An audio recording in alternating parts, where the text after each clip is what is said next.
And greetings. Happy Monday. Welcome to the Steve Deace Show, live and on demand here on Blaze TV, radio, and podcast. I'm Steve Deace. Todd Erzin and Aaron McIntyre are here with me as well. If you'd like to join us, we'd love to have you. Steve@stevedeace.com is how you can email the program. Let us know what you think about what we think via the stevedeace.com inbox. Lots of different ways to do that on the various socials out there. Look for my name, Steve Deace. Like it on Facebook, on MeWe, over on Gab. You can also follow me on Twitter at Steve Deace Show. Breaking news earlier today. Our old friend Dan Bongino said Parler was coming back on a Monday. He just had the wrong Monday. The word is it's coming back later today. Parler will be back later today, so we're excited to hear that news. Also, a little shout out to my old friend Mark Meckler, the new CEO over at Parler. Wow. He's good people. Yeah. They made a good choice with that. Also, you can, if you're looking for clips of this show that you can sample and then share with others, Mark Meckler treated me to one, maybe the best restaurant meal I have had in my life. You guys want, guess where you think it occurred? Guess where you think it happened? Well, where does he live? He lives in Texas, but it didn't occur there. The best? What do you... And it's going to make you mad when I tell you where it was. Oh, was it in D.C.? Yes. But it wasn't just anywhere in D.C. Is it an Italian restaurant? No. It was on Capitol Hill. At the Capitol Hill Club where the VIPs eat. Yeah. Okay. He's got a connection there through a member of Congress that's a friend of his. Holy cow. Those folks are eating well. Let me just put it that way. You tasted how the blue check marks live? Yeah, I mean, I was looking around for Caesar Flickerman to like narrate this meal. It was so District 1. It was so decadent. It was so opulent. It was so annoying. And it was so good. Anyway, congrats to Mark Meckler on his new gig. If you're looking for clips of this show that you'd like to sample and then share with others, youtube.com/Steve Deace, and then check out rumble.com/Steve Deace Show. Coming up later in the program, next hour, it's our weekly town hall. It's the Monday Facebook Ask Me Anything edition. At the bottom of this hour, I've got some things I want to say now post-impeachment, now that this waste of time is beyond us. I have a few things I want to say, get them off my chest, and then just let you guys react. Before we get to Aaron's montage, though, we pride ourselves on the pursuit of truth on this program. And there are no sacred cows on this show. No one is immune to the truth. And I have been a staunch and enthusiastic promoter of a product on our program that you've heard quite a bit about recently, called Built Bar. And I just want to, and I don't want to like make one of these kinds of statements, like bury it, like the New York Times is doing right now. What do you mean? Or killed with a fire extinguisher or a flagpole? We never reported that 15 times. What are you talking about? I mean, that kind of stuff. If we're not sure, we want to let you know up front as soon as possible. With the Steve Carell gif, we're not sure. Okay. So over the weekend, I got a sampler box of the latest Built Bar flavor. And it's the, by the way, the chocolate chip cookie dough, my chocolate chip cookie dough Built Bars finally came. And I'm going to throw them into this as well. But the latest Built Bar flavor is coconut brownie chunk. Now it says here in the rundown for this product that these are 160 calories or less, 3 to 5 grams of carbs, up to 20 grams of protein. And everything else I've told you about until the chocolate chip cookie dough and the coconut brownie chunk flavors were the best tasting protein bar you've ever had. You've never had one that good. I've heard from so many of you in the audience that agree. And I felt very comfortable making that claim. Until I've tried these two new flavors. I don't believe. They both claim to be 150 calories. I don't believe it. I think our show's looked at a lot of bad data in the last 10 months, right? Have we seen? We're going to see some more in Aaron's montage here in a minute, I'm guessing. Yep. These candy bars are the IHME model of candy bars? Now, I needed a second opinion. So I brought him here to you. All right? Bah Humbug himself. I like how the emails you're sending me to lately are like I'm the totally joyless void of this show. Yes. I brought it to the Black Death here on the program.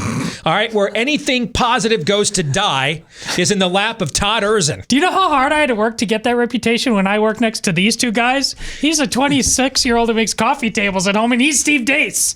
Todd figured out how to finally master his Catholic guilt. Enjoy nothing. Enjoy nothing. There's nothing to feel guilty about. Enjoy nothing. Go to confession on... No, frankly, I'm good. I'm good. Next. We're good here. So I brought one to you before the show. What happened? Listen, I will say I don't have much of a sweet tooth. I would say if I did not know what it was, there's these candy bars now that they have like their snooty version. Like the fudge and Milky Way. The wrappings are all really that way too. I would have thought that Milky Way had done their own thing. I would have never guessed in a million years that this was a health product of some kind. I just would have thought it was a candy bar. There you go. I can't give it a better endorsement than that. I mean, everything, not only taste, but texturally, I even told you, just take a bite. You don't have to eat it all. That thing was gone in 5 seconds. It was gone in 5 seconds. Oh, I can eat. Yeah.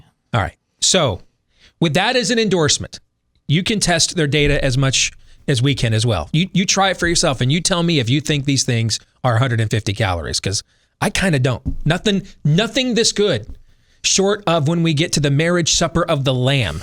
Nothing this good is 150 calories or less. All right? BuiltBar.com is where you can go. BUILT for BuiltBar.com. Use the promo code DACE and get 20% off either your first or your next order if you've tried it before. You want to try it again. BuiltBar.com, promo code DACE, DEACE for 20% off. All right, here's Aaron with the rundown of what happened while we were away. What happened while we were away, brought to you by 0 for 2. The yeas are 57. The nays are 43. Former President Trump was once again acquitted on his impeachment charges of inciting the incidents at the U.S. Capitol on January 6th. The second trial of Donald Trump met an abrupt end as the Senate voted in favor of Trump's conviction 57-43, falling short of the required 67 votes. 7 Republicans voted with every Democrat to convict the former president: Mitt Romney, Ben Sasse, Susan Collins, Lisa Murkowski, Richard Burr, Pat Toomey, and Bill Cassidy. Senator Mitch McConnell voted against convicting Trump, but instead said this: "There's no question, none, that President Trump is practically and morally responsible for provoking the events of the day. No question about it." The second impeachment trial of Trump met its aforementioned abrupt end after impeachment managers in the House dropped what amounted to a grenade in the lap of Senate Democrats on Saturday morning, calling for witnesses in the trial just minutes before the Senate gavelled in. This left Senate Democrats in a lurch, as voting in favor of calling witnesses would have likely dragged the trial on for days, if not weeks. Of course, all of this stems from the events at the U.S. Capitol on January 6th, which left multiple people dead, or so we were told. The New York Times quietly retracted its month-old report about the events, which perpetuated the idea that U.S. Capitol Police Officer Brian Sicknick might have died after being struck by a fire extinguisher. Now affixed to the top of the report headline, "Capitol Police Officer Dies from Injuries in Pro-Trump Rampage," is an update note. Quote, "New information has emerged regarding the death of Capitol Police Officer Brian Sicknick that questions the initial cause of death provided by officials close to the Capitol Police. Officer Sicknick's cause of death is still not officially known." Moving on to science.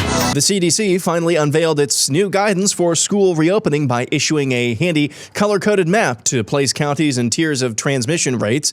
The tier system ranges from blue at the lowest levels to yellow, orange, and red at the highest. The CDC says if your county is in red, middle school and high school should be doing virtual learning only, while sports are to be virtual only as well somehow. For those of you listening, the map we see shows 2,599 counties, or 82.8% of the country, in red, while 2 counties, 0.06%, are in the lowest tier. CDC Director Rochelle Walensky was asked by CNN's Jake Tapper what the science was behind these new guidelines. But President Biden has promised to always follow the science. Can you point to any scientific reasons for students in the United States not to return to in-person classes tomorrow as long as schools are taking the 5 steps that we referred to earlier, masking, cleansing, et cetera? Why not open the schools right now?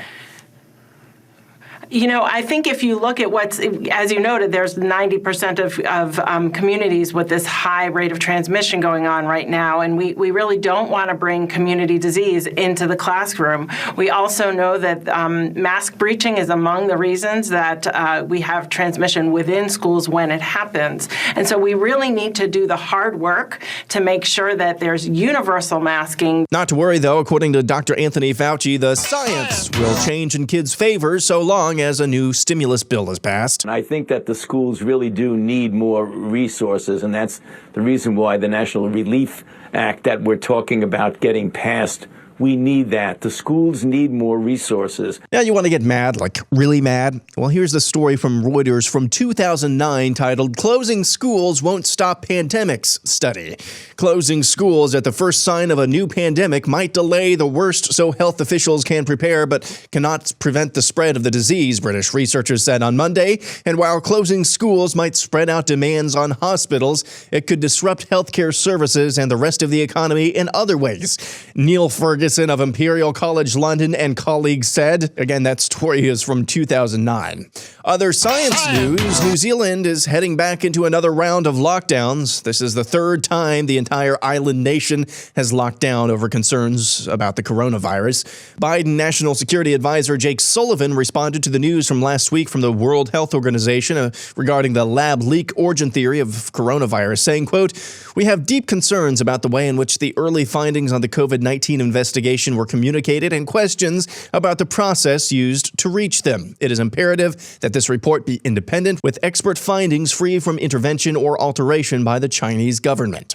As a reminder, the World Health Organization last week dismissed the possibility that the origin of the COVID-19 pandemic came from a Chinese lab. The crumbling facade that is New York Governor Andrew Cuomo continues. On Thursday night, the New York Post reported on a conference between Cuomo aide Melissa DeRosa and Democrat lawmakers in the state, where she, as a member of the Cuomo administration, explicitly admitted that the administration hid nursing home data from the public out of fear of being prosecuted at the federal level. This report comes after news from last month that New York Attorney General Alicia James is opening an investigation into the Cuomo administration's handling of the virus within nursing homes. That didn't stop the Emmys from presenting Cuomo with his award. It is now my distinct pleasure to present the 2020 International Emmy Founders Award to Governor Andrew Cuomo, with a little help from some of my fellow New Yorkers. To my governor, the governor of the Empire State, Andrew Cuomo. Congratulations, Andrew, on your much-deserved Founders Award. Governor Andrew Cuomo, you are the man. What? I was trying to think of something that I could say to you that would be funny, and so I called your brother Chris, who could not understand why you were getting an Emmy since he's the one on television. In the darkest stage of the pandemic, your daily briefings live from New York gave us hope, gave us clarity, gave us the truth, and gave us something that we were not getting from Washington: leadership. New York has the second highest death rate in the country from coronavirus. Speaking of crashing and burning, the anti-Trump Lincoln Project continues to do just that. First, a few weeks ago, it was the revelation that one of its co-founders, John Weaver, was a sexual predator. At that time, Lincoln Project leaders said they had no clue about his behavior. That was followed by a report from the Associated Press detailing the fact that leadership at the Lincoln Project did indeed know from the middle of last summer. Then there was the Associated Press report digging into the finances of the Lincoln Project and showing how millions upon millions of dollars to the PAC was funneled to consultant groups owned by Lincoln Project leadership. Then there was what happened late last week with the Lincoln Project ostensibly hacking into a reporter's Twitter account and posting screenshots of direct messages for the world to see. That was an attempt to smear a report which ended up being published by the 19th, which detailed allegations of a toxic, sexist work environment within the Lincoln Project. Then co-founder Steve Schmidt announced last week he's stepping down from the Lincoln Project. Learning Chinese today, today's phrase is, how do you say Schadenfreude in Chinese? Schadenfreude 中文怎么说? And finally, we need more of this. At least one dude in Victoria, Australia is fed up with the lockdowns. He decided to go to a local park without a mask and grill out when the media showed up and attempted to grill him. Did you realise there's a lockdown? Can't wait for some of these snacks. This is going to be good at. For those of you listening, what we're watching is the aforementioned dude musing about how tasty his sausages are going to be when an idiot news reporter asks him if he was aware that they were in a lockdown. He displays a monstrously good backhand as he swats the microphone away. Did you realise there's a lockdown? Can't wait for some of these snacks. This is going to be good at. And that's what happened while we were away. Well, after watching Aaron's montage, you may feel like I could use a glass of wine. Thankfully, we have some really good wine to tell you about here called Bonner's Private Wine. It is absolutely delicious. We've all tried it. We've all tried bottles of it. It is from vineyards miles and miles away from civilization, remote vineyards as high as 9,000 feet in Argentina. And it's got no dyes, no flavor additives. And the best part is the flavor: blackberry, leather, smoke, a little dark cherry. If you'd like to give this a shot, head over to patriotwine2021.com. patriotwine2021.com. No inflated prices. You're going to get top quality foreign wine for about half of the price. When you go to patriotwine2021.com, 50% off of shipping today. And again, all three of us have tried this and we all thought that this was really good stuff. patriotwine2021.com. Again, 50% off at patriotwine2021.com. In the overtime today, we're going to be discussing a story that did not make Aaron's montage and that neither of you have read, right? Right. Okay. So you guys are going to be my ad hoc focus group on this story that emerged over the weekend. The Pentagon of these United States is admitting that it has been mining and repurposing raw materials from UFOs. This story came out over the weekend. Confirmation from the Pentagon that it is doing this. And we are going to discuss this story. I'm going to share it in real time. And then you guys are just going to react. I have no idea how you're going to react, but that will be the overtime today at blazetv.com/Deace. That's where you can go to become a Blaze TV subscriber, get a discounted subscription. We're going to record it right after the show today and then upload it for our Blaze TV subscribers at blazetv.com/Deace. And that's where you, our subscribers, can go and watch this later. Let's get to me, there's two big angles to Aaron's montage. One of them we're going to actually talk about here next segment. We've not covered impeachment on this show whatsoever because as we told you last week, it's a colossal waste of time. But we, at least I believe, the aftermath of this impeachment could be very meaningful. I'm going to talk about what that might look like here in the next segment. The other big story that emerged over the weekend, and classic use of a song way before your time, Aaron, but one of the favorite songs of my childhood was Thomas Dolby's She Blinded Me with Science. Did you know he actually used to play ad hoc backup keyboardist, studio keyboardist for Foreigner? No. That does not seem like a match, does it? Hey, right after I get down busting out dropping some keys on Urgent, let me come over here and do the synth on She Blinded Me with Science, right? Doesn't really seem like a match. No, but he did. All right. So Thomas Dolby's She Blinded Me with Science. There's a story in the British Journal of Medicine, their version of a New England Journal of Medicine or a JAMA Today. Actually, it came out just a couple of days ago. Basically just lambasting this entire farce of scientism being politicized. The kind of article that we won't run here because of the hypothesis that our friend Daniel Horowitz had last year about why Sweden, Norway, Denmark, these countries were telling the truth. Because the statists already have all the power that they want in these places. And so therefore, they don't want to destroy their way of lives. We've talked on this show last year at time. There were a couple of different occasions where we caught the BBC breaking its foot off in Boris Johnson's backside. Remember, we played some of those clips. We'd never see that from our version of a mainstream media here across the pond. But that's them saying, you guys have all the power you want. We want to go back to the pub now. We want to go back to the soccer matches. You know what I mean? We don't need to Rahm Emanuel these things. You guys have all the power. Can we actually follow the actual science? Oxford has been grilling the UK government since basically the day after the Imperial College survey came out. Oxford, the #1 rated university in the world, numerous scientists from Oxford have said this is garbage, what's going on here. Now, this isn't happening except for a few people at a place like Stanford, a couple of professors at a place at some other high ranked universities. But like there are people at Yale and Harvard, Dr. Katz, Dr. Risch, that have been very critical of this, but you wouldn't see that from like the faculty as a whole. Even at Stanford, Scott Atlas, where you have Jay Bacharach, is that his name, I believe, or something like that? Bakhtari or something. Bakhtari, thank you. And Johnny Anides is there. They're still the unicorns at even a school like Stanford. The rest of their faculty is blasting them for telling the truth about this, right? That's not going on in other places around the world. Israeli universities have been crushing Benjamin Netanyahu for months about this. The dynamic's totally different. Merkel would be Germany's version of a right-of-center politician, which means she's a New England Democrat in America. She gets crushed by their media. Israeli media, academia is losing its damn mind over what Netanyahu has done with his lockdown fetish. The BBC going after Boris. It is flipped on its head compared to what we have here. And the reason why, or another example of the reason why, is what transpired over the weekend with the CDC and the reopening of schools.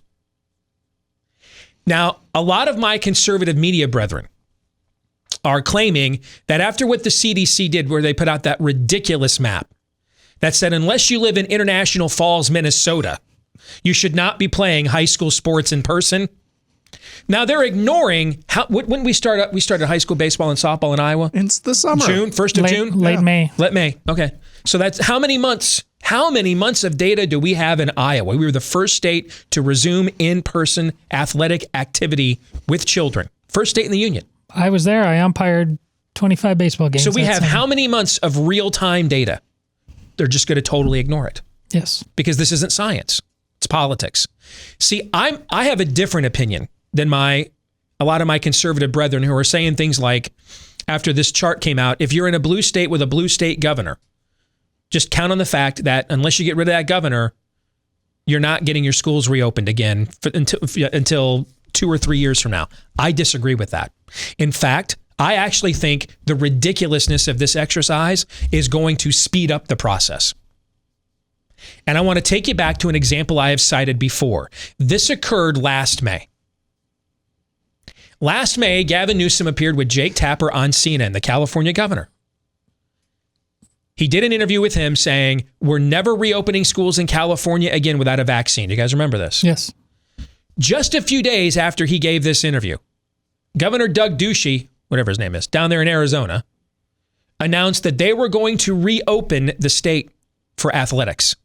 Major League Baseball teams could begin preparing for a resumption of a season if they wanted. Other professional sports teams could do this. I think Arizona was the first state to do that. It was Arizona or Florida, remember? Yeah.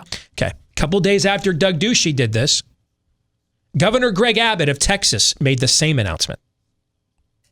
And this all went down in about 8 days. It was about 8 days from when Gavin Newsom, not much more than a week, when Gavin Newsom was on Jake Tapper on a Sunday morning in May saying, we're never going back to school or anything without a vaccine in California, never again. All of a sudden, Arizona and Texas, Ron DeSantis then gave a press conference in Florida saying, hey, if your state isn't open and you got to get back to playing sports and having some form of real life, come to Florida. We'll find space for you. Remember that too? Yeah, of course. All this went down. All right, so one blue state governor of the most prominent blue state in the union,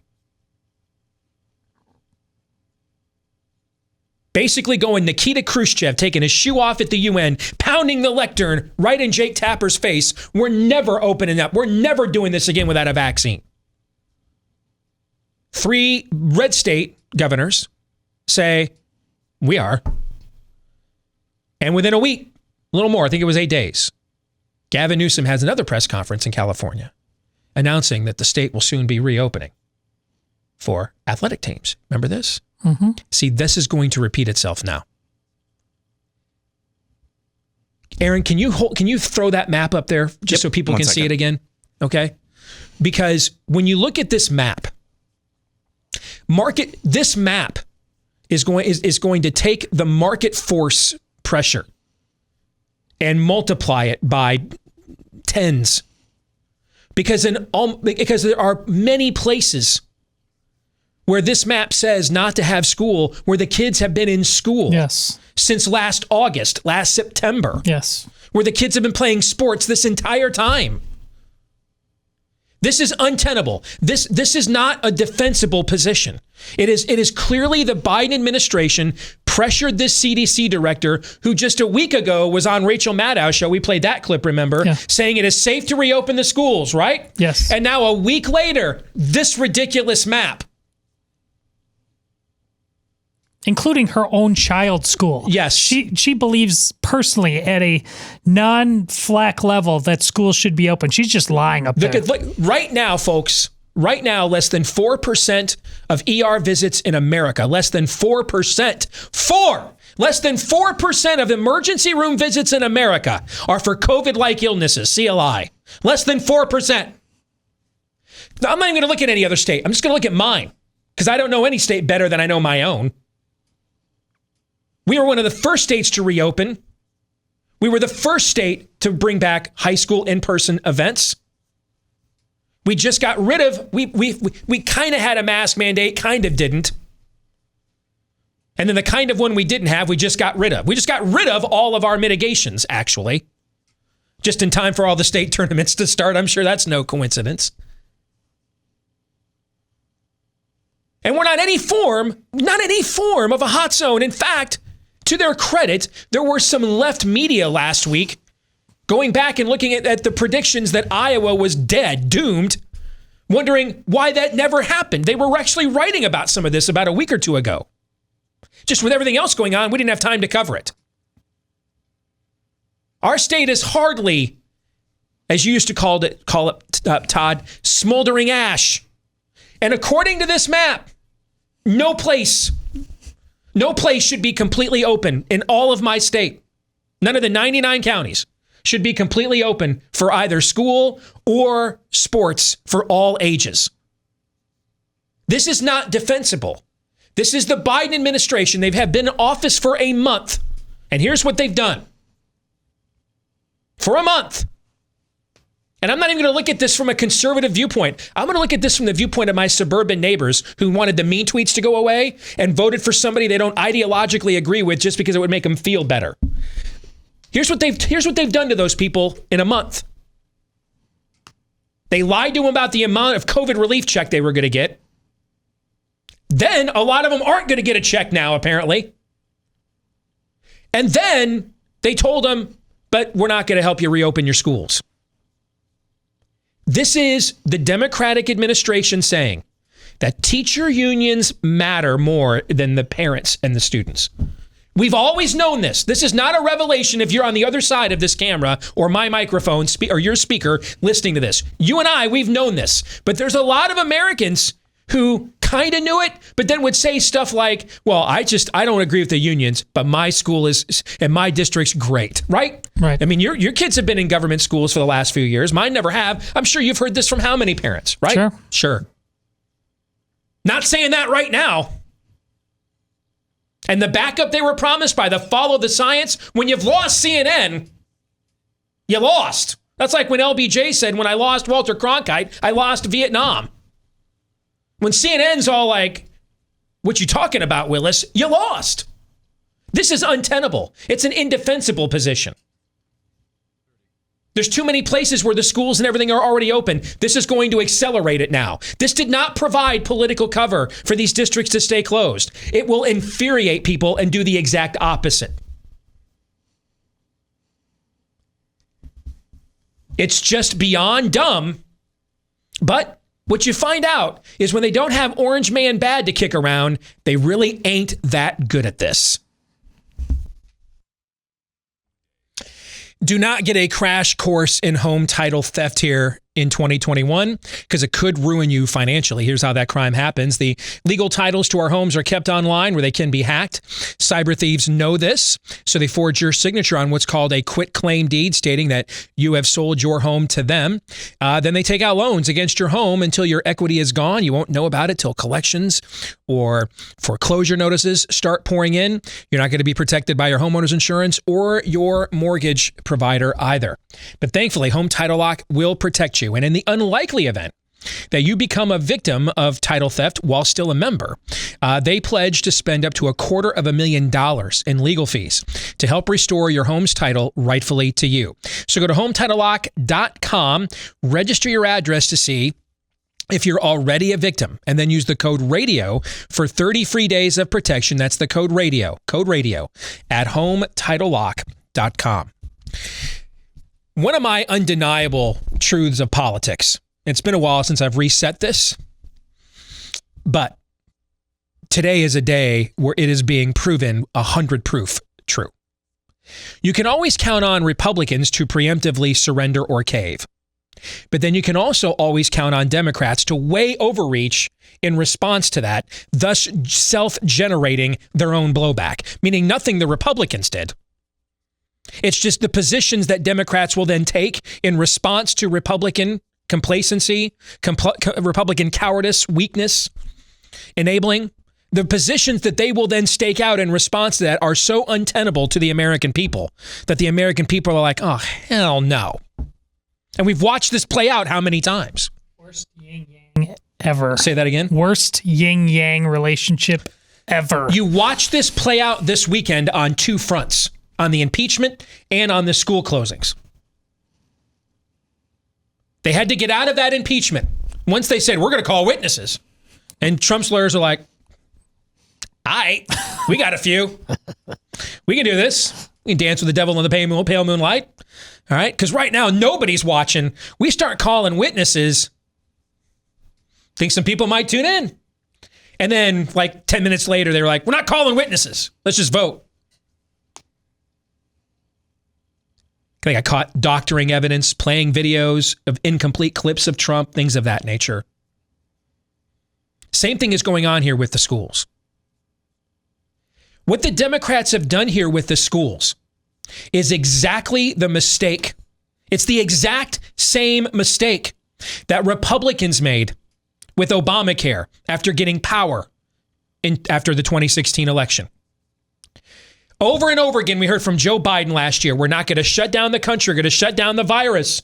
Your kids will be back in school. Mm-hmm. They even posed in classrooms at the convention, right? Yep. Yes. They were the return to normalcy. And sure, you'll have to put up with some cultural rot gut, you suburban voters who really aren't with us on the issues, but you want your way of life back. And you'll put up with some cultural rot gut to get your way of life back because I'm a more stable person than Donald Trump is. And I can get things done that he can't. That was their whole pitch, right? Yep. Which leads to one of my other proven, over and over again, proven true axioms. When elections are about personalities, Democrats win. When they're about issues, Republicans win. Every time. Never fails. This played out again in November. Well, plus the mail-in voting scam played out as well. So remember, Republicans, 50-plus show votes to repeal Obamacare, right? Mitch Romney. I can't even keep all their names straight. These hacks are all the same. Mitch McConnell to repeal that root and branch. Remember that? Okay? Yes. All these pledges, right? They're first. So Trump, because he doesn't know about any of this process, and he isn't a politician, and doesn't care. He just wants a win. Put the win on my desk and I'll sign it. So he outsources it dumbly, naively to Paul Ryan, who was still House Speaker at the time. Do you guys remember the first attempt they made at repealing Obamacare? Do you remember what it was? Oh, I do. Because I have friends of mine that are members of Congress who were there for this, or no members of Congress, who were who were in the House Freedom Caucus, opposed to the repealing of Obamacare because it didn't repeal Obamacare. What Paul Ryan's initial proposal was to repeal the corporate mandate of Obamacare, but leave the individual mandate in place. Bail out the corporations, screw the average American. Go back, find our archives of all those shows in January, February of 2017, and it was literally the fulfillment of every Democrat campaign commercial ever. Republicans hate you, don't care about you, only care about corporations. And so the first move they made to repeal Obamacare, which cost Democrats over 1,000 elections in the 9 years after they passed it, we're going to bail out the corporations, but screw the average American. Remember this? Yeah. When they did this, And then they came back with some other, and then when they realized, when that blew up and it split their base in half, the way that they repealed Obamacare was to actually get rid of this. They got rid of both mandates, but then they kept the regs, but repealed the subsidies. You know, the regs that said you've got to pay for, if you, here at our company, we have 3 male companies here, and the company I own that runs this show. Aaron opts out because his wife's a nurse, and he's got the best healthcare plan you could possibly get. So it's just you and I's families, right? Yes. And between us, we've got 7 dependents. Yes. Even if we didn't have those dependents, according to some of the regs, we'd be paying for pap smears. Those are the regs we're talking about. So all the regs stay, but then the subsidies go. Well, when you keep the regulations that drive up the cost of coverage, just because you got to cover more things, but you get rid of the subsidies that we're paying for the regulations, what happens to people's healthcare premiums? They go up. They go up. It was the worst of both worlds. And so Republicans end up owning the issue of healthcare, the one that got them elected. The one that decimated the Democratic Party. When Donald Trump took the oath of office on January of 2017, there were fewer Democrats in elected office in America than at any point since before FDR and the Great Depression, when he realigned the map with the New Deal. In the very next midterm, they lost 40 House seats, and the number one issue in the exit polling, healthcare.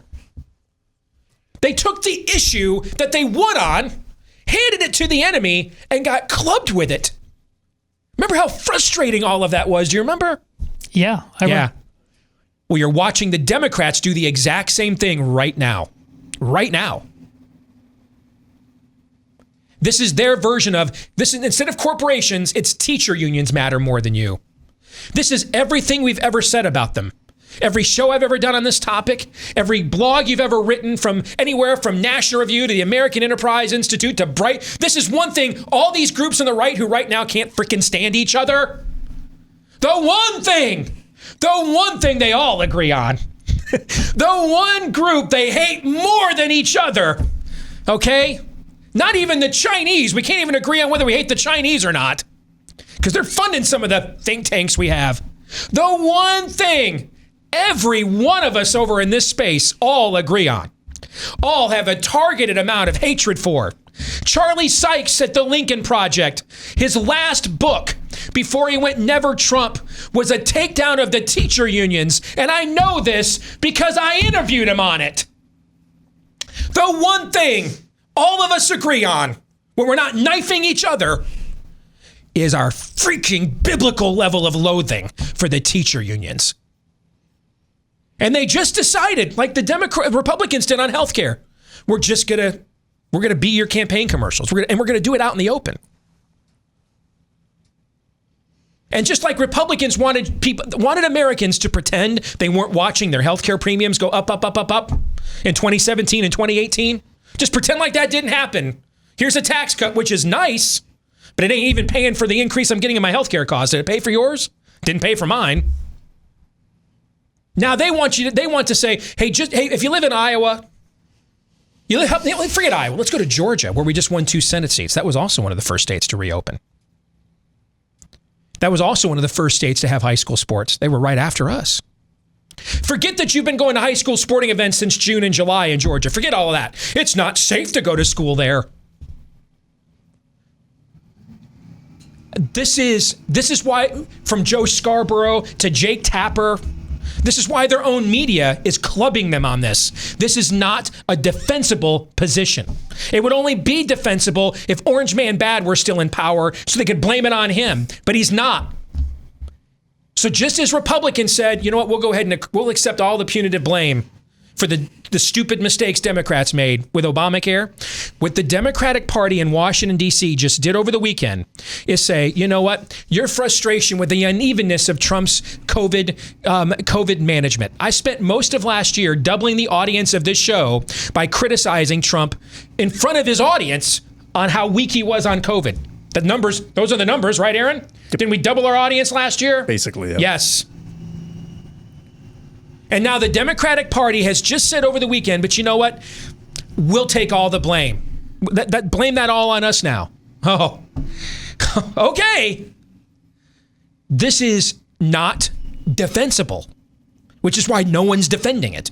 Not even their own media. It's not defensible. It's why their CDC director was saying something different last week when she pretended to follow science. It's not defensible. And it's going to wreck them. And it should. Which brings us to Trump and what should happen next with him.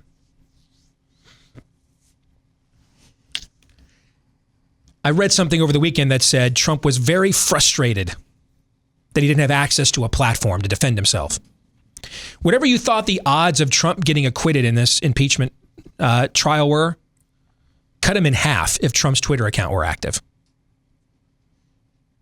The fact that he was silent the entire time removed the orange man bad persona from the equation and forced them to make their case on the merits is why it collapsed. It's why it collapsed.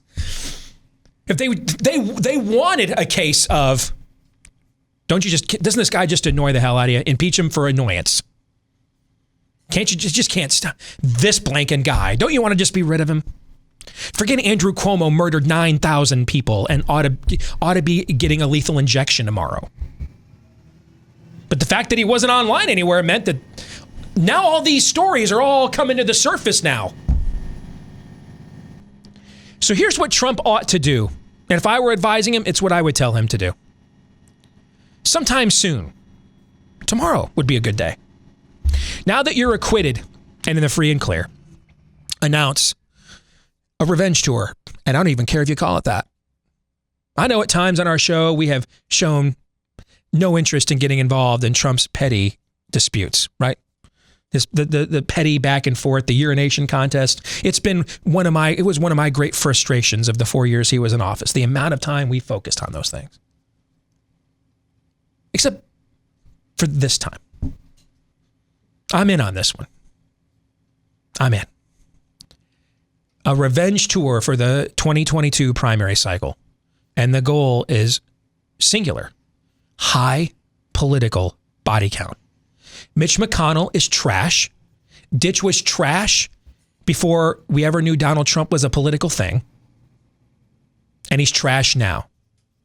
To stand up there and vote for his acquittal and then try to have it both ways is hot garbage. But it's par for the course for that tool shed. Wipe them out. All of them. You know, the last few years, there's been a lot of conversations. Is Trump like David? Is he like Nebuchadnezzar? You know, these biblical heroes, or in Nebuchadnezzar's case, villains. I never understood that comparison. All right. But to me, I think there is a pretty, I think, congruent biblical comparison with Trump. We've talked about it on this show before. Samson. Samson was another man whose pettiness, whose lusts, lack of restraint, self-control overshadowed his gifts, caused him great harm, calamity that should not have occurred, collateral damage that did need to happen, right?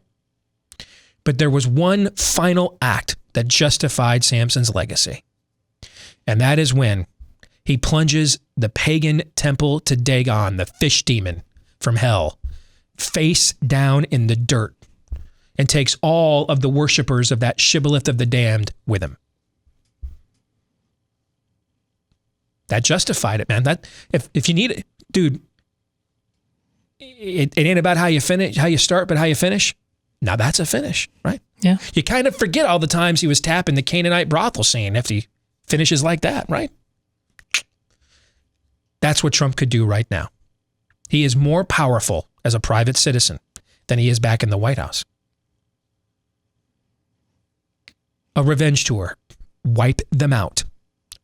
All of them. Because I don't care if it's Ted Cruz, Ron DeSantis. I don't care who you think you want the next GOP nominee to be. Anybody an audience like this would want, anybody that an audience like this would want, those Republicans are going to conspire with the Democrats to do the exact same thing to them. That maybe they'll have maybe President Cruz, when he tries to ban training madness in the military, it'll be a far more a far more academically certified and approved executive order with lots and lots of footnotes, right? Are they going to say, you know what, because your case, President Cruz, is so compelling, we're going to, no is the answer. No, they won't. It's going to be Belarusian conspiracy theory. That's right. Yeah. Purge now. And I don't care how petty it gets. I don't care how spiteful it gets. I don't care how judgy it gets. I'm in. I'm all in. I'm all in 10 seconds or less. I'm in right. And in fact, it's my damn idea. I'm in now before you have it. I'm in. Grab your jawbone of an ass, Mr. President, and begin. No, this is one time. You don't have to show any restraint. None. In fact, we would prefer if you did not. Swing that jawbone of an ass with impunity. Maximum prejudice. Sweep the leg. Finish them. And to me, like a Samson, that justifies all those other times when we didn't meet expectations, when we went like, oh, why'd you say that? Or why'd you do that? No, this is a grand finale. And sir, it is just waiting for you to step up to the plate. Swing away.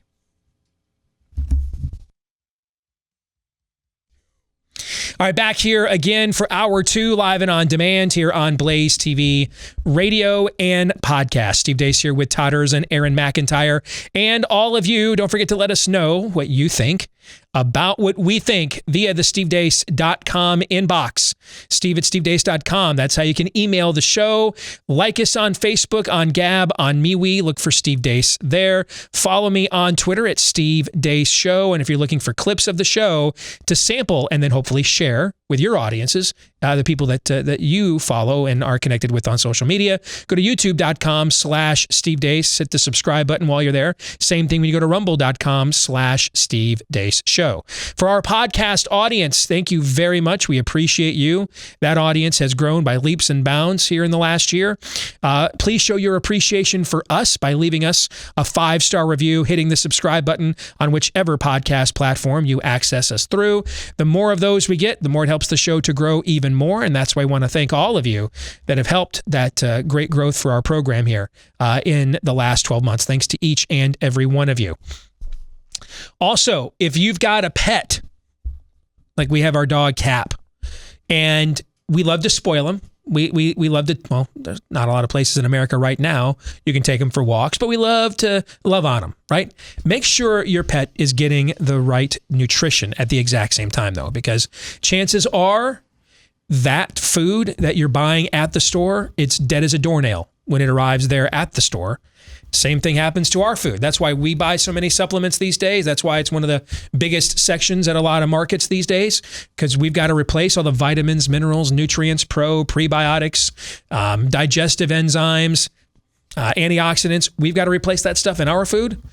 Same thing happens to our pets because they want that food to last on that shelf for a long time, long expiration dates, mass distribution and consumption. So put the good stuff back in your pet's food with our friends over at Rough Greens. It's a powder. It's a supplement for your dog. It's a powdered supplement that apparently tastes great. I've not tried it myself, but Cap seems to love it. You mix it in with the food your dog already loves, and now you've put all the good stuff back in that your pet is probably missing. See if you don't see a difference in your dog in 14 weeks or less when you get the Jumpstart bag today from our friends over at Rough Greens. It's just $14.95. Go to roughgreens.com/blaze. RUFF is how they spell it, for roughgreens.com/blaze.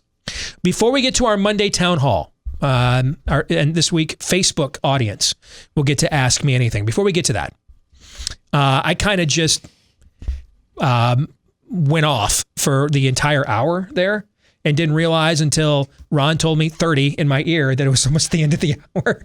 All right, so thank you for your patience, gentlemen. Do you have any thoughts on the matters I just addressed before we move on to our Ask Me Anything Monday Town Hall?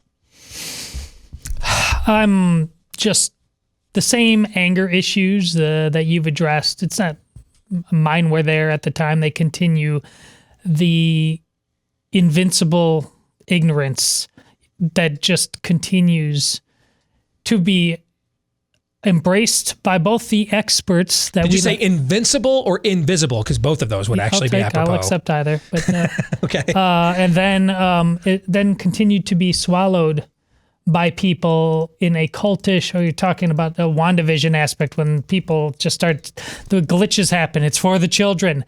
Somebody's got to break this. And a lot of the regular people just kind of keep waiting for the experts to do it. They're not going to do it. I told you last Friday, I mocked the guy, the expert with the mask who got caught without it. And you could see it in his eyes, the acceptance of his peers. The middle school cliquey acceptance of his peers was the most important thing to him. You're seeing it again now with the new CDC director. She is on record as saying she was fine with her own child's school. She was actually petitioning them. She went on MSNBC's flagship show. Yeah. On any night in America, the number one cable news show is either Tucker Carlson or Rachel Maddow. This is the flagship opinion show of left America. She went on Rachel Maddow's show, came off the friggin' top ropes, Jimmy Superfly Snuka style, on the White House and the teacher unions of her own volition last week. Yes. Last week. So what changed? Well, we know what changed. That's why it's an indefensible position. So just stop having respect for these experts. I listen to them the first time, but just remember, they're people just like you, okay? It's like in Rocky IV. He bleeds, but they're not the Russian jacked up on steroids. They really are as insecure and pathetic as you feel on your worst day, okay? So stop putting yourself in the corner, baby, okay? Get out there and dance and take your damn country back. Just the naked hatred that is increasingly on display by both the left and right in Washington. There's with limited examples, there is no left and right in Washington. It's just Washington. It's just the swamp. But the increasingly naked disdain they have for the average American. I mean, Steve has laid that out in detail. He did that last week. He did that last hour as well. Even for the suburbanites who they just won over. This country is ripe. This country is ripe for somebody who will take charge and take leadership in the future, but will not hold anything back, but will not be persuaded by butt daddies. Ivanka. This country is ripe for that. But here's the thing. That doesn't take away from the fact that the suburbanites that we talked about, they just wanted the mean tweets to go away. That's a bigger problem than anything right now going on in Washington, anything amongst the Biden administration. So I agree with your summation, Steve, that perhaps maybe the best last act that Trump could do is to go on a revenge tour, what have you, ousting some of these people who disdain you. But until the American people at large have a vision and actually see what's going on and have a desire for truth rather than getting rid of the mean tweets, we're going to see the same cycle play out. Overreach, preemptive surrender. Overreach, preemptive surrender. Agree. Over I agree. and over. But we are on the overreach side of that cycle at the moment, for sure. Which is funner. It is funner, yes. But no, we are in a Skinner's box, man. We are hamsters in a maze. We cannot stop this train we want to get off. This is why I've run this down before. And you were kind of impressed that I did this all off the top of my head. It's just I've done this rundown so many times. I have it memorized now, like a song, okay? In 2000, George W. Bush became the first president in over a century to lose the popular vote, but win the presidency. Despite coming in, therefore, in a weakened state in 2002, his party actually gained total control of Washington in the first midterm election. The first time Republicans had that since, I believe, Eisenhower. In 2004, he then got reelected and became still the last Republican to win the popular vote. Despite that, in 2006, there was a massive Democratic wave. Nancy Pelosi becomes the first ever female House Speaker. Harry Reid is now the minority leader. In 2008, the Democrats nominate a guy named Barack Hussein Obama, who rolls to a dominant presidential win over a decorated war hero. And now Democrats gain more seats in the House and then get a 60 filibuster-proof majority in the U.S. Senate. In 2010, we have the mass Tea Party wave. Democrats lose control of the House to John Boehner and the Republicans and lose their filibuster-proof majority in the Senate. In 2012, after suffering those ignominious defeats, Barack Obama comes right back and wins re-election again over Mitt Romney. In 2014, after Barack Obama was reelected again, Democrats suffer one of the worst one-cycle swings of defeat in the history of U.S. Senate elections, a 9-seat swing in the 2014 midterm elections. 2016, Donald Trump upsets every projection and wins the White House, the 4 decisive states, by 78,000 total votes. And just, what is that now? 8 years after Democrats had a filibuster-proof majority in the U.S. Senate, there are the fewest Democrats in elected office nationwide than there had been since the 1928 election cycle before the Great Depression. 2018, though, Republicans lost 40 House seats and control of the House. And then in 2020, they lost the presidential election, but then gained about 15 House seats in an election that defies math because it wasn't legitimate. So that's just the last 20 years of American history, guys. Those are violent swings of emotion. It felt like a lifetime. Oh, yeah, it was mine. Yes. And yours. You know why those are violent swings of emotion? Because, Aaron, of what you just said. This is the cycle that we have been on. We have been on this cycle really since the end of the Bill Clinton presidency. And it is the cycle of preemptive Republican surrender and capitulation, followed by Democratic overreach that goes so far it generates blowback from the American people, not by anything Republicans have induced. Democrats did this to themselves. They went full Dave Chappelle. You played yourself. Republicans are just kind of standing there as the other guys, benefiting from it. They promise to do better. They get into office, and they don't. People get pissed. Democrats promise utopia. And then instead, they give you a gulag, and we just do this over and over and over again, with no end in sight. Is that the cycle you're talking about? Just a bit. Yeah. It's the never-ending story. Just felt like being inspiring this morning here to regale us with that again. I'm full of glad tidings of great joy on this awful, wretched, ball-crushing winter day. Yes. All right, let's get to our Monday Town Hall, brought to you by our friends over at My Patriot Supply. You know, in fact, I said this to Amy because today's Costco shopping day, and I'm out. I'm not even going to Costco anymore. Never thought I would say that. I'm out, okay? Because the last time I was kind of already out, and then the last time we went, I think we ran into that same cashier that you did. Yeah. Where I didn't have my mask over my nose, so she refused to check out the groceries. Do you guys think I put my mask over my nose? What do you guys think I did? No. Hell no. You know what I did? Nothing. She said they're talking. I just stood there checking Twitter on my phone. I didn't even acknowledge her. I mean, I suppose she can put a couple $100 worth of goods back if she wants to do that. But I didn't even acknowledge her. Now, my wife's nicer than me. That made her a little uncomfortable. I was totally fine. Okay? But for Amy's mental health, because I'm inclined to go back there today without a mask and or with a shirt that says, "Come at me, bro." But Amy's nicer and kinder and gentler than me, so I'm just going to let her handle Costco for a while. All right? But I did tell her before she went, based on some of the uncertainty I'm seeing right now, I don't think the odds are high. And we got plenty of it at home. But if they got it, go ahead and grab another thing of TP, man. You never know. Laugh all you want. But a year ago at this time, if I would have done an ad for My Patriot Supply's toilet paper special, you all would have mocked me, right? Well, when did the run on toilet paper start? Late February into 1st of March. So yeah, we were already seeing it. We would have still said, yeah, this is nuts. This is people overreacting. We see this in the Midwest. I know you guys in Texas right now are dying because you don't know how to handle this. We have store runs like a half dozen times a year in this part of the country, any form of a winter storm, right? But then the time came that the toilet paper was gone.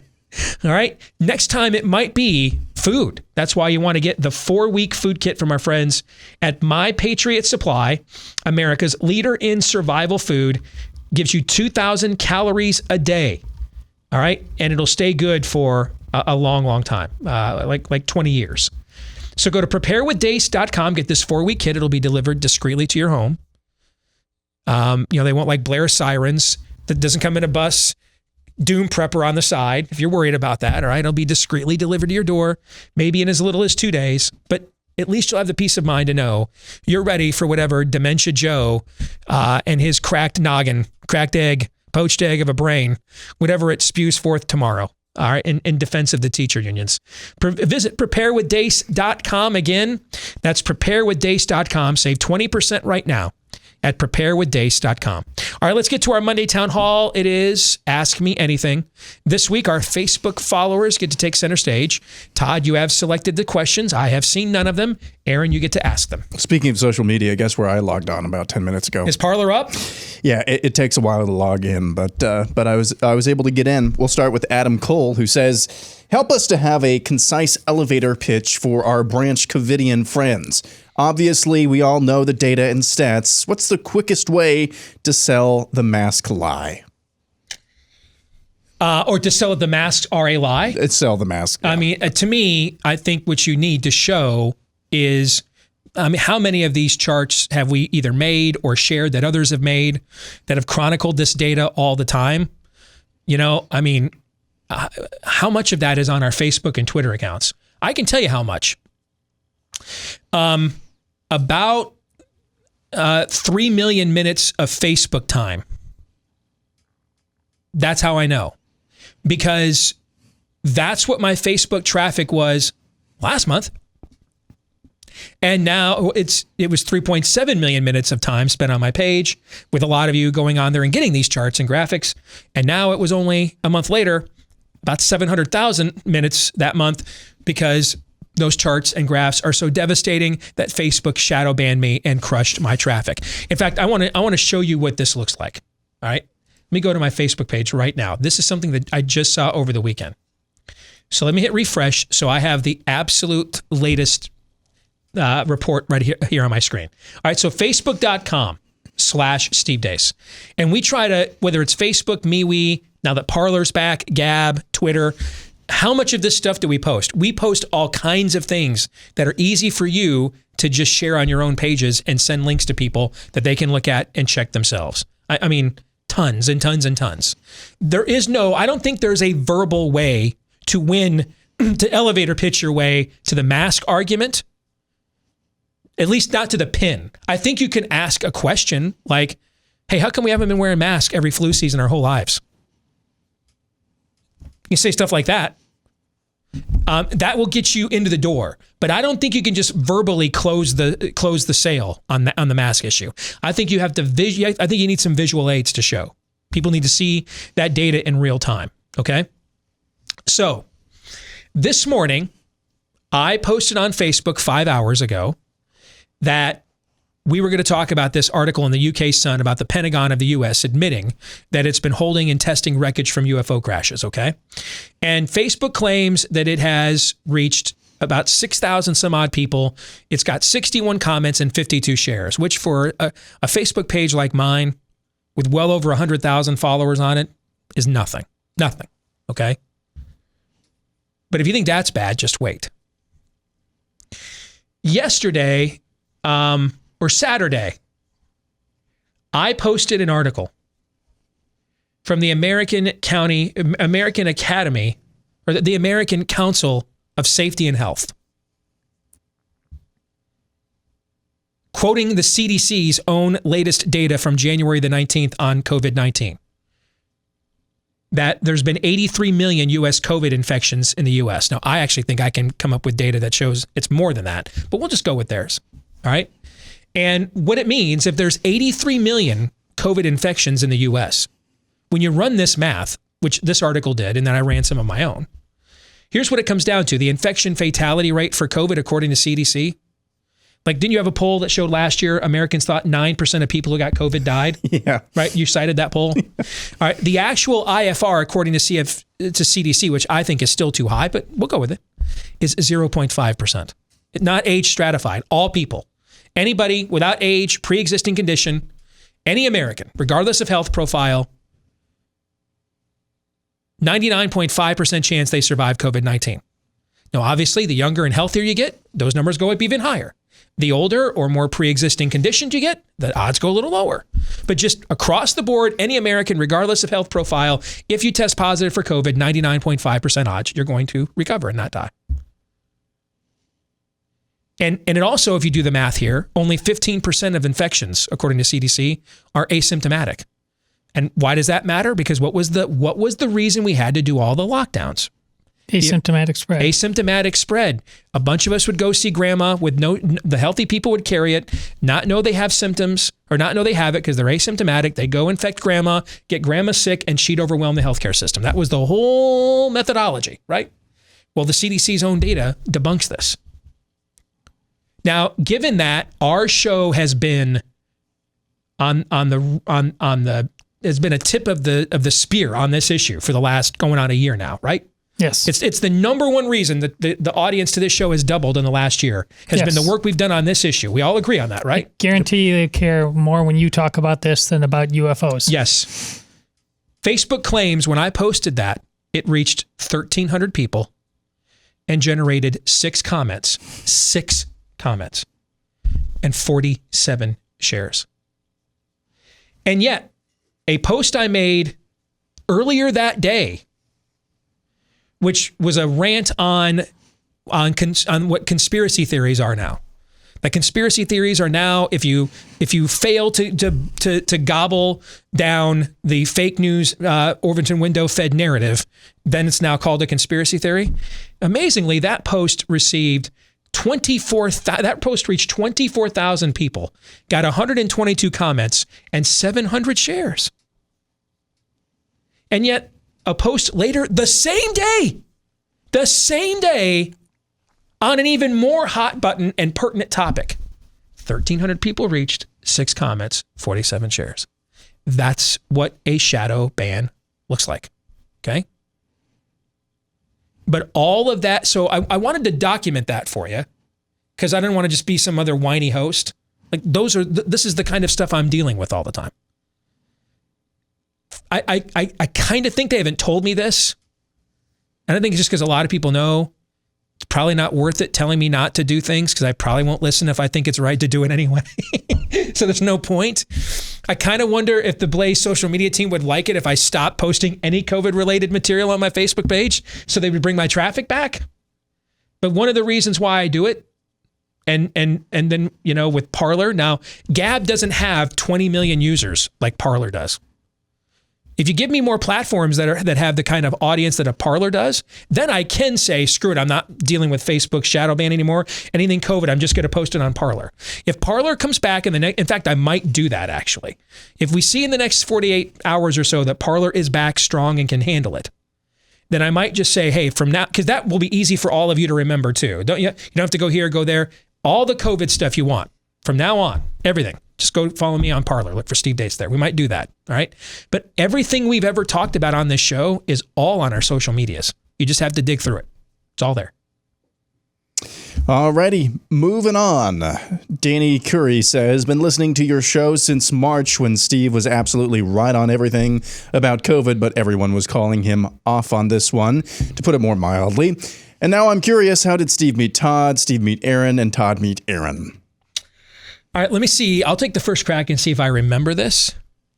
I think I met you, Todd, because you called me out of the blue one day when I was a local sports talk radio host. Correct. Here in Des Moines. And you were looking at doing some, I can't remember, was it continuing ed? Was it like a correspondence course or something like that? to go along with your journalism degree on broadcasting, but you needed like the final stage of it needed like my wife has to have for her internship now where she is working on finishing her coursework as a therapist. She requires a professional to oversee her final act of work that she's to certify her. You needed somebody to do that like in the broadcasting, right? Something like that? It was, yeah. Okay. Rough version of that, Okay. yes. And that's how you and I originally met, and then we just got to be good friends from that time forward, right? Correct. For Aaron, I actually originally did not know. I mean, I've known your sister for many years. She helped to train my oldest daughter for singing. Mm-hmm. I knew your family through homeschooling circles and political activism. I didn't know you were in the family when I reached out to you. I can't even remember now, your predecessor, who is just an enormously talented young woman named Rebecca Maxwell. When Salem put us back on at night again, she's like, I'd kind of like to find a husband and get a life. And it's just really hard to do that as a single woman working until 10, 11 o'clock every night. So I got to step aside. So a couple of people I know in the industry gave me some recommendations. I can't even remember their names. One of them was a young guy working at Northwestern University, the Bible College in Minneapolis. Gotcha. And it might have even been the guy, Dave, who runs at the time ran the local Northwestern College, because I might have called some friends of mine and say, hey, you guys know anybody? And when I scouted you, I didn't even look at any of your production possibilities. I wanted to hear what you sounded like on air. Because I can find, that doesn't mean that's not a great skill. It is a great skill. But what I was looking for was talent. Skill you can hone, talent you have, right? I was looking for somebody who could contribute to the program on the air. And I was impressed with your on the air work. That's why I contacted you.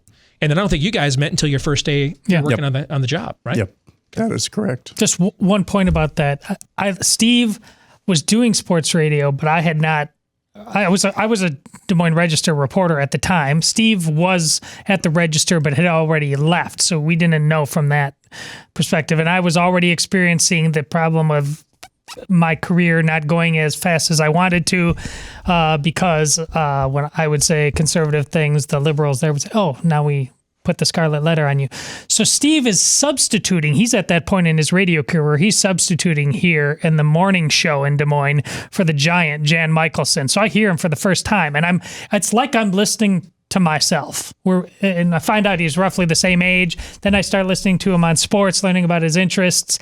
And I had to call him. But here's the thing about the class. It was just like, I can't remember, it was several $100 or something like that. It was a way in that provided you access, and you did have to do an internship. But it was like, it wasn't graded. It was just a kind of a way of walking you through into an introductory aspect of radio. And I knew I wanted other avenues besides print journalism. But I once I found out Steve liked Star Wars, this thing was endorsed by George Lucas. So I actually paid the money to be part of it so that Steve, because I'm going in cold to a guy, can you help me out? And it's like, well, I mean, I don't know I didn't know all of Steve's background. Is he going to care? Does he have the time? So I thought this might be the way, instead of me coming in just as a guy, like having this on top of it. And there it was. And amazingly, I mean, we had lunch a couple times a year, hung out together. But the amazing thing is when I think I literally almost broke through at the Des Moines Register. My editor came to me. This is the same editor, funny, who screwed Steve on him getting a column. But they were about to give me, they were auditioning me to be a conservative columnist. He actually liked me there. He screwed Steve for reasons that have to do with, unfortunately, I think, pressure and cowardice from above. But I think he did give Steve the column, and I think he really would have done it for me. But then came the corporate, we all had to reapply for our jobs, and it fell apart. But before that happened, I gave Steve these columns. I said, what do you think? He asked me to write them, and Steve got back to me immediately. He says, oh, they'd be crazy not to hire you. Then I get canned, and Steve just happens to be at the point in his career, months after, he said, you know what? I mean, I didn't have to give him the columns and say, help me out. He said, I've already read your columns. Why don't we just do this? So Steve and I have been friends for, I don't know, more than a decade. And I think that was 2004. I'll tell you what, met, you just got to trust his timing sometimes, because here we are talking about this. Let me read one more question before we go to break here. This is interesting, I think, anyway. Eric Walker, do you think pirating Disney content is morally permissible if the goal is to intentionally hurt them financially because they're an evil company? I knew you'd love this. I do love this question. I kind of think a better person should answer this question. Okay. So, will you be a better person after the break? What do I think the answer is, or what do I think the answer should be and likely is? Are two different things. You know, like, for example, just have one of your buddies bite the bullet and get a Disney Plus subscription, but then just have like 80 of you all use that login, right? Yeah, there you go. What was his name, Eric? Eric. Eric, what do you think the answer to that question is? Eric, I'd ask you, what do you think? I refused. Did you just get Kobayashi Maru? I did. I refuse to comment on the grounds that it may incriminate me, and we'll move on and take on another question that I might answer when we come back. If you are guilty of wrongthink, you know, you voted the wrong way, you posted the wrong things, you have the wrong opinions, the left is coming for you with their campaign of censorship, repression, cancel culture until the last voice of opposition has been crushed. They're backed by big media, some of the biggest corporations in the world. It's an unholy alliance to track, censor, and spy on all of us. That's why it's never been more important than it is right now to protect your internet activity from bad actors. And that's why I urge you to get ExpressVPN. I've got it installed on all my machines here, my laptop, my phone. I have here with me in the studio, because everything you search for, watch, or click online can be tracked by these companies. They can then match your activity to your true identity using the device's unique IP address. Now, sometimes this hoists people from their own petards. I remember before we came to the Blaze and we had our own individual website, that a guy sent me a note and got mad at me. I don't know, you might remember this. A guy sent me a note and got mad at me because of all the risque ads that were appearing when he read our stuff on our at the stevedeace.com website. Right. And then we had to inform him that the way that these ads work is they're catered to your searches, to your interest, what you have shown that you're looking at and you're looking for. So if you're seeing a lot of risque ads, that's actually more about what you're doing online than what we're posting. Right? All right, so that's an example of what we're talking about. But when you switch to ExpressVPN with your computer, phone, any device, your IP address is masked by a secure VPN server, which makes it harder for websites to identify you. It also encrypts your network data to protect the most sensitive information from being compromised. You can use ExpressVPN on up to 5 devices simultaneously, so the whole family can stay safe with a single subscription. All of this, and not to mention the easy install, just takes a couple of minutes. That's why they've been rated the #1 VPN by both CNET and Wired. So stop handing over your data to people that hate you. Go to expressvpn.com/Steve. That's expressvpn.com/Steve, and find out how you can get an extra 3 months for free when you go to expressvpn.com/Steve. All right, let's continue with our Monday Town Hall. Facebook Ask Me Anything. Aaron.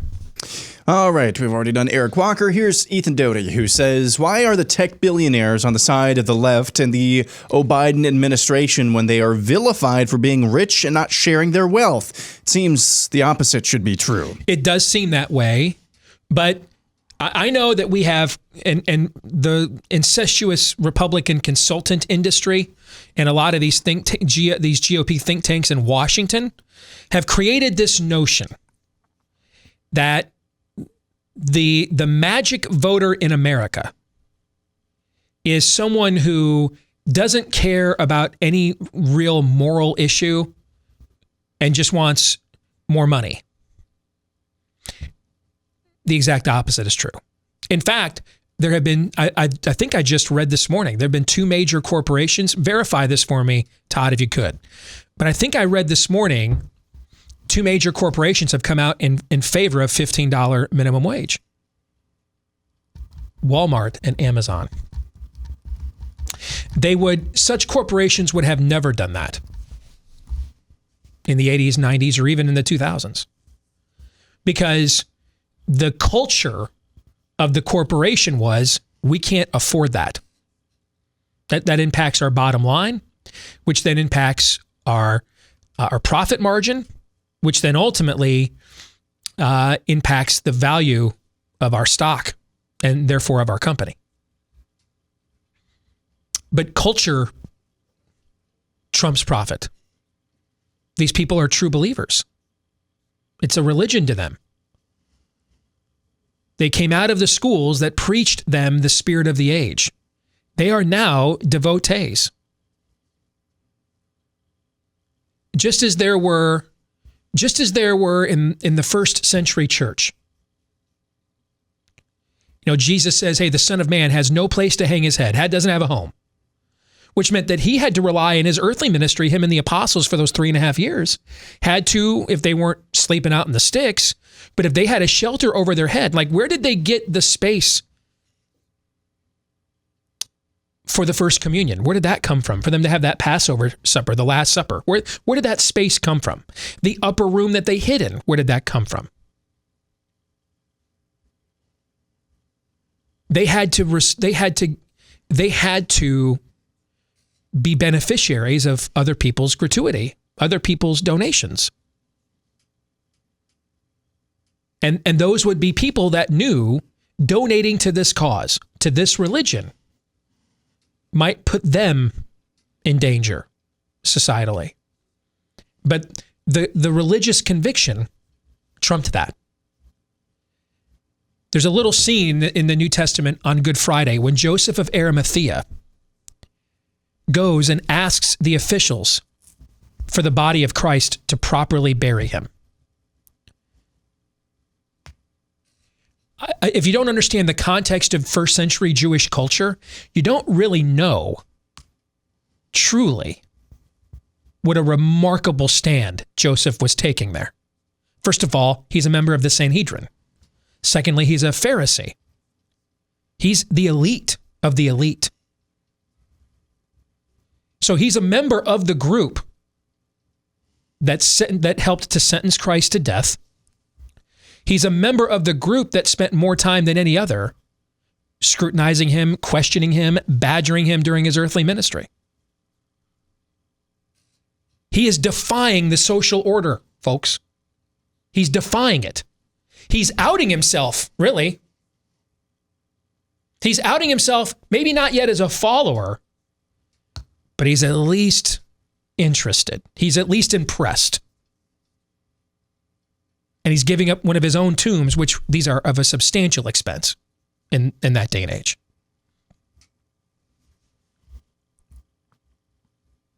I mean, that was a tremendous statement for Joseph of Arimathea to say, a public declaration. I'm risking ostracization. I'm wealthy. I'm respected. I'm popular. I'm risking that because I have a conviction. And maybe I'm not sure whether this Yeshua of Nazareth is Messiah or not, but at the very least, I was impressed with his teaching. At the very least, I think he was unjustly crucified. And at the very least, I think, given the lessons that he taught us, he deserves a better burial than this. That's a great risk that he took to do that, societally. This is what these companies are doing from a spirit of the age perspective. In their mind now, it is more important for their share price to have a ratio of 3,500 people clicking like about some woke position they took on a Twitter account than the difference of paying somebody $11.50 an hour or $15. That's where the profit margin is determined now in their minds. And so that's where their conviction is.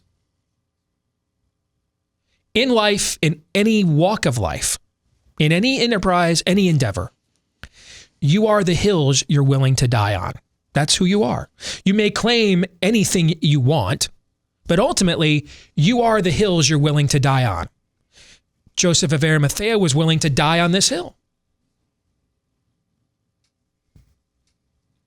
These left-wing corporations, these are the hills they're willing to die on. It's because it's what they really believe. Were you able to verify that? Was I right or wrong about that? Well, you're definitely in the ballpark. There's questions about why they're seemingly openly flirting with this, and it's just a craven. It would also drive out small businesses that can't afford that. Bing. Yeah, exactly. That's it. Yeah. Can't afford those wages, right?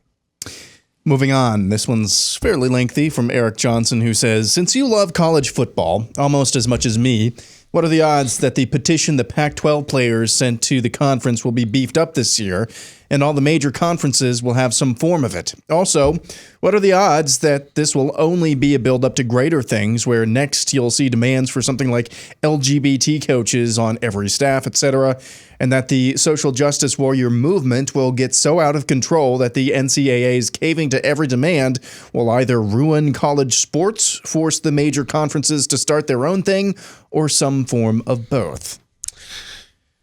Well, I think you're heading towards the major conferences doing their own thing anyway. I think that's coming anyway.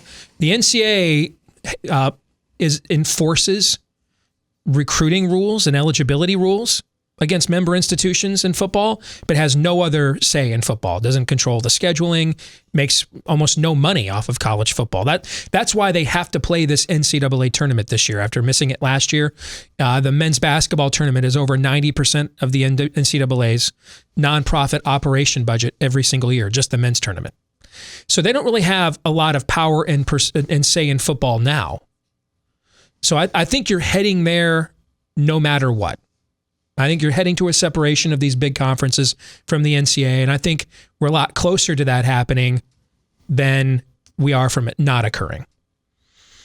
All the other stuff you're talking about,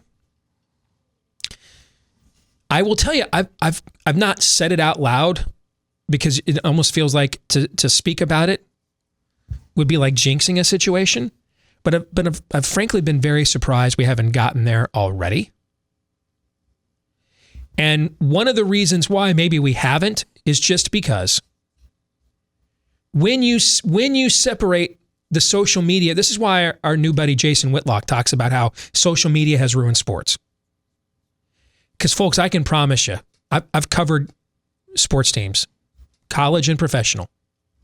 In another life, I was a sports writer. I've been in locker rooms.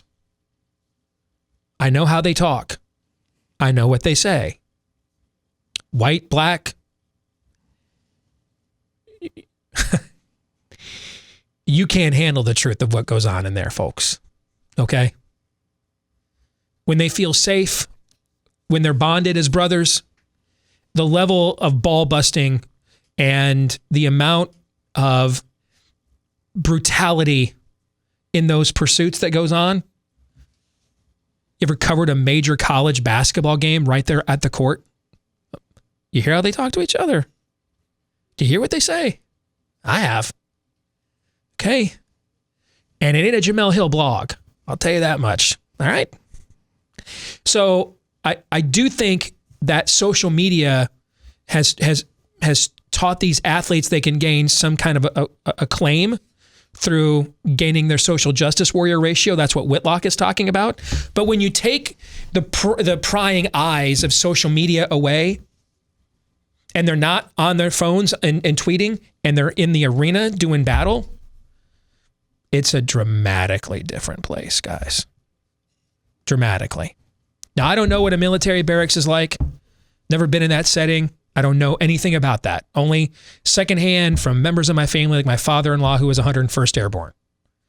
So, I mean, I don't know what that level of testosterone in an enclosed setting unleashes, but I do know what it does in an athletic setting. And I can promise you, it's not an intersectionality TED Talk by Jamel Hill or Bomani Jones. I can promise you that. It's nothing like that. Regardless of how they vote, color of their skin, what sport it is, it's nothing like that. Nothing. Maybe on the Vanderbilt football team, but maybe. Most other places. Yeah, it's just not like that. And I think maybe that keeps some of that stuff at bay. Will that be an indefinite period of time? Nope. All right, let's go next to Gina Patrone Kelly, who says 2 weeks ago or so, you mentioned the fervor with which you once debated Stephen King's novel, The Stand. I recently completed the novel and then CBS's miniseries adaptation. Would love to hear your thoughts on some of the symbolism. So it's been many years since I have read the book. Amy and I actually, when the lockdowns first began last year, actually went online and watched the old 1990s TV miniseries again with Gary Sinise, Molly Ringwald. Wow. It just doesn't do the book any form of justice. All right, have you guys read The Stand? Do you know what it's about? Nope. You have any clue? Okay. Well, It's basically about a super virus, right? It's about more than that. That essentially, well, here's what I think it's about. He doesn't flat out say this, but since that's the question, what I think it is that it's a retelling of the book of Job in some respects, where God and the devil agree to a trial. But instead of one man named Job, it's all of humanity. A virus named Captain Trips that is being experimented on at a U.S. military base as a weapon, as a bioweapon, is unleashed. And something like 98% of humanity is wiped out within a matter of weeks by this virus.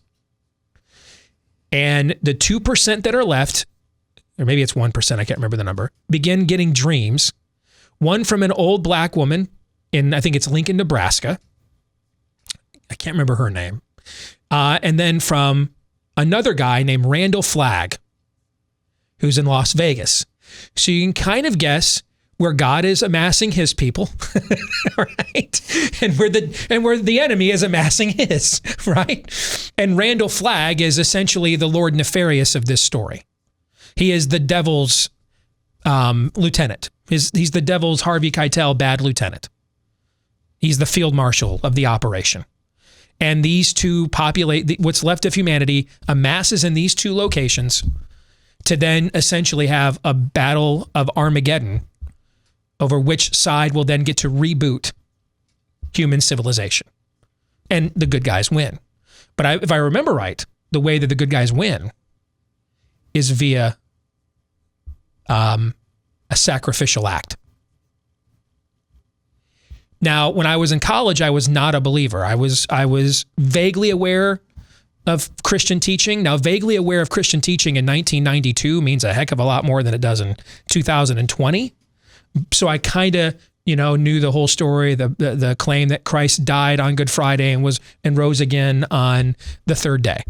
But I didn't really catch the parallel of that story. So that's what I thought. That's what I think it is. I think it is Stephen King, whether it's intentional or not. He is intending, this is his own biblical allegory. And there's lots of Easter eggs in the book from what I recall. Lots of rabbit trails. Nowadays, so many movies and stuff, ever since Lost and J.J. Abrams really perfected this, and now every movie, and Marvel's made a cottage industry off of follow the Easter eggs on their shows, and this is kind of standard operating procedure in the genre now. But when that book came out, which I think was 1979, 1980, something like that, we didn't have stuff like that. That's why you could stay up late at night over a couple of bourbons or a couple of beers and debating what all these symbols mean, if they mean anything at all. You guys would both love this book. Both of you would. Yeah, I might grab it. All right, that's going to do it for today. The overtime, we're going to stick around and record that. The Pentagon admits it is pilfering UFO raw material. We will discuss all that and more next. For the rest of you, see you tomorrow, noon to 2, right after Glenn Beck here on Blaze TV, radio, and podcast, John 3:17.